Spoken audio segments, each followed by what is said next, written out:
It's Thursday, the 20th of October, 2022. Welcome to the Fast Five by Fear and Greed, where we give you the top 5 business stories you need to know in just 5 minutes. I'm Michael Thompson, and good morning, Sean Aylmer. Good morning, Michael.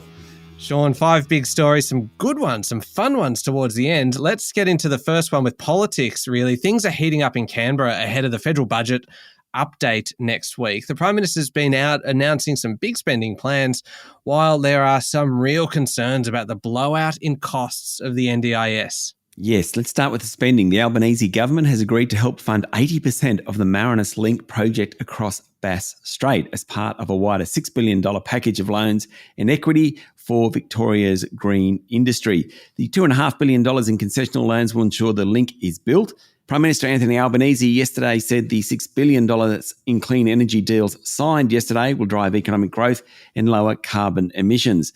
On the other side of the ledger, however, the government has conceded that the National Disability Insurance Scheme will blow out by $9 billion over the next 4 years, putting further pressure on the budget.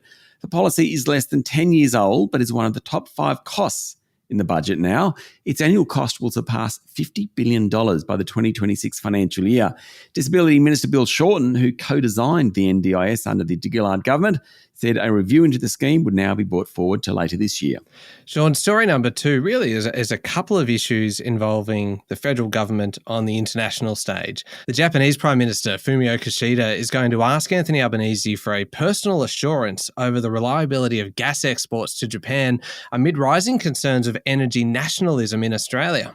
Yes, Mr. Kishida and Mr. Albanese will meet in Perth on Saturday. Now, the Resources Minister Madeleine King and Trade Minister Don Farrell has already given assurances to Japan that we will continue to be a reliable energy provider, but Mr. Kishida wants one from the Prime Minister. The two Prime Ministers are also likely to upgrade the security relationship between the two countries.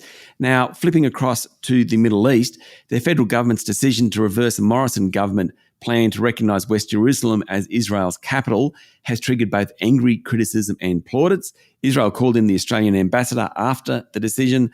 That country's Prime Minister blasted it, said he hoped that the Australian government managed other matters more seriously and professionally. Now Australia will once again recognise Tel Aviv as Israel's capital. Having said all that, there were some, including the Palestinian delegation to Australia and Indonesia, who welcomed the decision to move back to Tel Aviv. All right, on to story number 3. This is an interesting one, Sean. Weather disruptions and labour shortages are hampering exports at coal, really at a time when prices are sky high. Yeah, a little ironic. BHP's coal division and Whitehaven yesterday reported big falls in sales. The falls have contributed, in fact, to the sharp rise in prices. So BHP's coking coal fields have produced 19% less. Its thermal coal fields in New South Wales, production's down about 34%.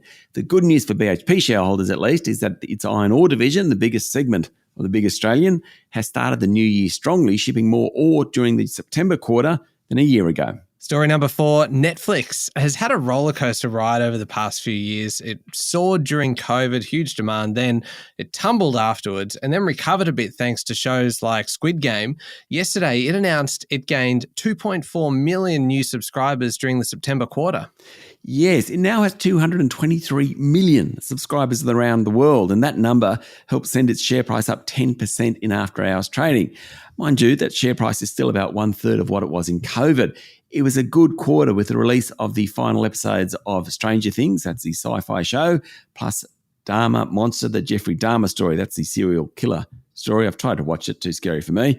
That's actually become one of Netflix's most watched series of all time and is certainly helping the streaming company's bottom line. Sean, with the exception of a couple of kind of elderly relatives, I don't think I know anyone that doesn't have Netflix. Yeah, I agree. It's one of those things that has just entirely pervaded the way we live. And my household has at least 2 subscriptions to Netflix. Yeah, see, on the other hand, we have 1 subscription between about 3 households. I definitely shouldn't admit that. All right, final story. Story number 5. Perhaps the most prestigious name in the automobile world, Rolls-Royce, is getting ready to launch its first electric car next year. And you can pick it up for something between $250,000, £500,000 or, up to $1 million Aussie dollars. Rolls-Royce has said it will ditch combustion engines by 2030 to comply with regulations and changing customer demand. Now, the chief executive of Rolls-Royce said his vehicles weren't considered a means of transport, more of a pleasure. He said Rolls-Royce now had the youngest customer base out of its owner BMW's brands, which I think is quite phenomenal. Sales of Rolls-Royces were up 50% over the past 6 months, and apparently, on average, a Rolls-Royce owner has 6 other cars. That is extraordinary, as well as that fact about them being the youngest of all of the brands. It kind of completely goes against expectations, don't you think? Totally. I've just never seen a young person drive it. I've seen a butler drive them. Just don't think I've seen a young person drive them. A young butler, perhaps. Maybe, perhaps. All right, there we go. The top 5 business stories in 5 minutes. Thank you, Sean. Thank you, Michael. It's Thursday, the 20th of October, 2022. Remember to hit follow on the podcast, and don't forget to check out our new podcast called How Do They Afford That? Featuring Canna Campbell, the founder of Sugar Mama TV, all about making your money work a bit harder for you. A new episode out yesterday, all about investing for your kids. I'm Michael Thompson, and that was the Fast 5 by Fear and Greed. Have a great day.